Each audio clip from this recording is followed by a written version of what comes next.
In this section of Renaissance and Discovery, we'll be looking at God, Glory, and Gold, the Age of Exploration.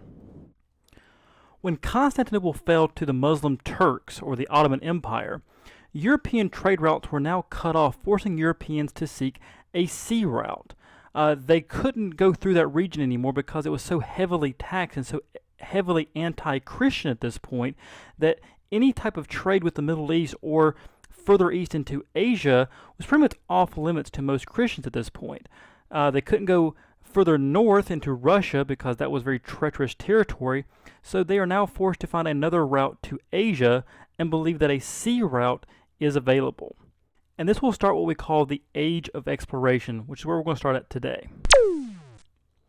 So the first thing we need to look at when talking about the Age of Exploration is the reasons for it. There's two different schools of thought here. There's the three G's, the God, Glory, and Gold version, which I'm more particularly fond of, or there's also the three F's, the Faith, Fame, and Fortune. But we'll stick with the God, Glory, and Gold. God was inspiration for sailors in that they wanted to spread Christianity to these foreign lands, to these distant islands and distant places that hadn't heard the gospel yet. So God becomes a reason for exploration. Glory in the sense of adventure, of traveling to these distant lands and distant islands, being the first to discover something if you're a sea captain. But also, for the sailors themselves, they come from towns where maybe because they were sailors that society didn't really look fondly upon them, they may have had a hard time meeting women or meeting a mate. But in this case, they could be on these ships and find these islands full of scantily clad women or naked women who would just rush up to them because they'd never seen a pale person before. And a lot of times they may have had relations with these women. So there was this kind of appeal to the younger men of the ship that go abroad and meet women. And lastly, there's the gold aspect there, the wealth, the riches that you might discover gold, you might discover diamonds, you might discover something valuable there that you can bring back and make a lot of money off of. However, this early exploration would not have been available before this time period without certain new tech that was available only at this time. So a lot of people have often wondered, why didn't the Romans or someone else do this? Well, there's two reasons. One, they had no interest in doing it. And two, they were not capable of doing it. Most ships at that time didn't travel more than a couple of days away from the shoreline. And a lot of times, in some cases, they would actually beach their ships at night because they didn't want to sail at night. They were too scared of what might happen to them. So this idea of sailing for months on end or even weeks was unheard of before this time period. One, they didn't have the capabilities or the will to do it. So a few new things like maps or the quadrant, the astrolabe that you see there, these are all types of new technology that allowed ships to really know where they were in the world, where they were located using the stars and different things. So let's start looking at rivals at sea. There are two countries that are going to come about who really push this age of exploration forward. And the first of those will be the Portuguese. Now, the Portuguese take a lead in exploration going around Africa for the first time. And Prince Henry the Navigator is the first person who sends sailors to explore the western coast of Africa. You can see from the map here, they kind of explore the western coast. No one had ever done that before. Again, there was no reason to before this. Why would you sail around Africa? No one thought there was anything on the other side of Africa, but more and more desert. The Romans had knew about the Sahara Desert here, but no one thought anybody could cross it. There was no reason to try to. But now that things had changed, the trade routes towards the east had been cut off. Now this is forcing the Europeans to look for new alternatives. Besides Prince Henry the Navigator, the Portuguese also had Bartholomew Dias, who rounds the tip of Africa called the Cape of Good Hope. You see their route on the map showing up there now as they round the tip of Africa here. The Cape of Good Hope it gave hope to this new route. Before this time, it was known as the Cape of Storms. It's a very stormy, rough-watered area. It's also known as the Cape of Davy Jones. For those of you that know anything about pirate mythology, he's supposed to be the one who guides lost souls who die at sea to the next life. So it was known as the Cape of Davy Jones for the amount of death that took place at this area, thanks to those storms we mentioned a minute ago. So it's now known as the Cape of Good Hope. Other than Bartholomew Dias, you also have Vasco da Gama. He is the first person to sail across the Indian Ocean to India from this eastern route from Europe. So he rounds Africa, as you see there, goes beyond the Cape of Good Hope, hits the eastern coast of Africa, and then sails further east and hits India, where he will set up trade routes there. So trade routes there in India and in China. And what makes his voyage so fascinating for Europeans is that when he comes back to Europe, he returns with cargo 60 times the cost of the trip, most of that being spices. So you can imagine, just throw a number out there, if it cost $1 million to make this trip happen, that's a lot of money. But if you can return with $60 million worth of stuff, it is well worth the trip. These trips were wrought with danger. They were very risky. You didn't know if your ship was going to get shipwrecked, if it was going to hit a storm, if you would find an island full of cannibals and get eaten alive. There's a lot of different things that could happen to these people that took a humongous risk in doing that. But if you can afford to pay $1 million up front for a voyage and then return with $60 million, it's like winning the lottery. It's worth the risk to a lot of people. And once the Portuguese have kind of established that there is a route to Asia by sea, at least heading eastward around Africa, the Spanish get involved, thinking that maybe a western route is out there. Okay, if the Portuguese are going east around Africa, knowing that at this time the world was round, I know a lot of people didn't think that they knew that, but they did at this time, the world was round, that surely you can go westward and do the same thing. Of course, no one ever tried it before that they knew of, but the Spanish are going to take a risk with a guy named Christopher Columbus. In 1492, Columbus sails the ocean blue. He persuades the Spanish monarchs, Ferdinand and Isabella, that we mentioned in the last unit, to finance a trip across the Atlantic, which he does. He departs in August of that year and reaches the Caribbean islands in October. So about 2 months it took them to make this journey across the Atlantic, and not knowing if they were actually even going to hit anything. They had no idea what was out there, how big the ocean was. But of course he hit something. After 3 more voyages, most people think he just made 1 voyage. He actually makes 3 voyages after the first one in 1492. He really believes that he is in the outskirts of India, and therefore he calls the islands he finds there the Indies. We now call them the West Indies. And he calls the people he finds there, the natives, Indians. And you really can't blame Columbus for a little bit of the misguided understanding of where he was. Again, he thought he was here in what was known as the Indies at that time. You see these islands here. There's a bunch of little small islands all over this area. And he hit here in the Caribbean, again, a bunch of small little islands. So you can kind of see the mix-up where he's here in a bunch of these small islands thinking he's over here. That's an honest mistake. But of course, after Columbus has discovered this short route to Asia, the Portuguese feared that their hold over the Asian trade routes, which were making them a ton of money, again, remember Vasco da Gama coming back with 60 times the cost of his trip, they feared that their trade routes might be jeopardized. And of course, they asked the Pope, because both countries are Catholic, to settle this matter.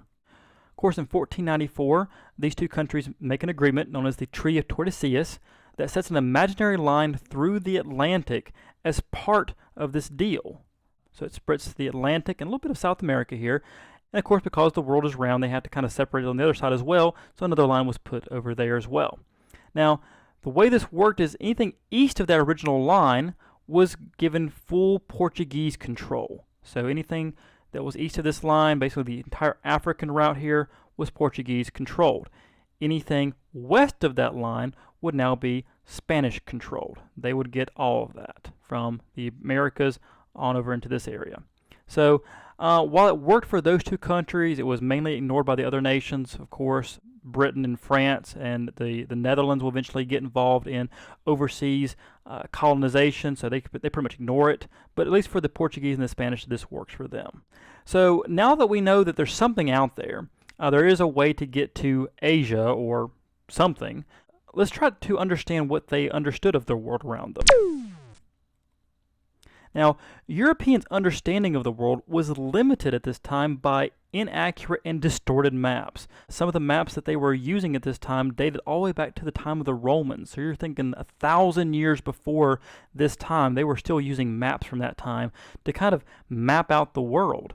So because there were these distorted maps and understanding of what the world looked like and what size it was, it's shortly after that Columbus made his discovery there in 1492 that a lot of people start to challenge the concept of the world through their own experience. For example, Amerigo Vespucci shows the significance of Columbus's voyage when he pretty much discovers that this new land that Columbus discovered isn't Asia. It's not India that they thought it was. It's an entirely new continent, which they kind of titled the New World. And thanks to Amerigo Vespucci's discovery, eventually this area will be known as America, named after him. And how that really kind of comes about is there was a German cartographer, a map maker, who makes this map that you see there, famous map at the time. I'll blow it up here for you. And you can kind of see at the time their understanding of the world. Europe is very detailed, a lot of roads and cities there. Africa's not in bad shape. They got a pretty good understanding of Africa and the Middle East here. But Asia, you can see, is very distorted. They really don't have a clear concept of what Asia looks like here. This is all South America here, and this is the little section of North America. Again, very distorted understanding of what the world looked like here, even in the 1500s, the early 1500s. But what I want you guys to kind of pay attention to here is this little section of the map. So if you look at this section, what you'll see is the very first time the word America is used. And this was this map maker's way of kind of honoring Amerigo Vespucci for his discovery here, that this was a new continent, and the name kind of stuck. And so today we know it as America. Now, he's not only the person who kind of shows us the real true understanding of the world. You have Ferdinand Magellan, who is the first European to circumnavigate, or go all the way around, the Earth. So he makes his voyage from Spain here. You see him come down the Atlantic Ocean across the South American part here, a little area called the Strait of Magellan, named after him. And he spends 90 days at sea crossing the Pacific Ocean until he reaches land, which is most people believe is Guam at the time, eventually making his way over into the Philippines. Now in the Philippines, he is killed. He gets involved in a civil war between a couple of rival tribes that were there, and he picks one side and goes to war with the other, and he's killed in a battle that takes place between the two tribes. But his second in command, a guy by the name of Juan Sebastian, will continue the journey, the mission, which was actually to the Spice Islands that are here, to get spices like nutmeg, which were very, very valuable. You could come back with an entire sack of nutmeg and be set for life when you get back to Europe. So very, very valuable islands. That's really what they were looking for. Juan Sebastian does find them with the two remaining ships of the 5 that were sent. One of them gets shipwrecked there and eventually will be captured by the Portuguese, while only one ship makes it back to Spain out of the 5 that left Spain originally. But we still credit Magellan, even though it was, he didn't make it all the way. He started the journey. It was his fleet of ships, so he gets the credit for it. Although Juan Sebastian probably should, or even Magellan's slave. Magellan had a slave brought to him from Spain, from this area, all the way to Spain, and then was on Magellan's voyage when that began, and traveled all the way here. So when he got to the Philippines, his slave was actually able to help him interpret to the natives at that time. So that slave, quite possibly, is the very first person to ever go completely around the world. But irregardless, Juan Sebastian does continue the voyage, makes it back home with one ship. But the real significance here is that Vespucci revealed the existence of a new continent in the West. That's kind of his claim to fame. And Magellan kind of revealed to the rest of the world and to Europe that how big the world is, being able to go around it in the time that he did. This is truly a large planet that we're on here. And being that it's the Spanish here, the Vespucci and Magellan, sailing for the Spanish, who kind of make these discoveries, especially for the American side, that is where our focus is going to be, on the conquest of America. Now, once Columbus trailblazed this route to the New World, other Spaniards, conquistadors, which means those that conquer, soon followed, exploring the interior of Mexico, conquering any resistance. The Aztecs, the Mayans, the Incans. Most prominent among these conquistadors is a guy named Hernando Cortez. He traveled to Mexico and conquered the Aztecs and their leader Montezuma. So looking up here at the map, kind of zoom into that area there. You see Cortez's route from Cuba into the interior of Mexico where he conquers again the Aztec there. But he's not the only one. Another prominent conquistador, a guy by the name of Francisco Pizarro, travels to Peru and conquers the Incas with only a few hundred men. He travels from Mexico, you see here, down along and into the western coast of South America, hitting Peru, where he meets the Inca. And you see this very famous site from the Incas called Machu Picchu, in which he, with only a few hundred men, is able to conquer this entire empire that stretched all the way down the Andes Mountains of South America, a size of China, really, if you were to throw it all together. With only 200 men, they conquer this humongous empire, the Incas. And so the question remains, and a lot of people kind of ponder, is how? How are there so few able to conquer so many? Well, there's a few reasons, one of which is mobility. Horses and ships allowed the Spanish to move much, much more quickly than the natives were used to. Horses were new to the natives. They'd never seen a horse before. And the fact that the Spanish came with horses allowed them to move very quickly from place to place, and their large ships were able to house a large number of people and move those large amounts of people from place to place very quickly. Another thing is the economics of the Spanish. They had the ability to supply, ship, and equip these massive armies. Again, maybe only a couple hundred men, but these men had food, they had steel weapons, they had guns, they had cannons. A lot of things that the natives couldn't produce that amount of for as long as the Spanish were able to do so. So the economic side of the Spanish really helped them gain an advantage over the natives. But the biggest of them all is disease, this invisible killer, like smallpox, for example, that Europeans had built up a resistance to. They could catch these diseases, and some might die, but most of them could survive them, or at least, come out of them.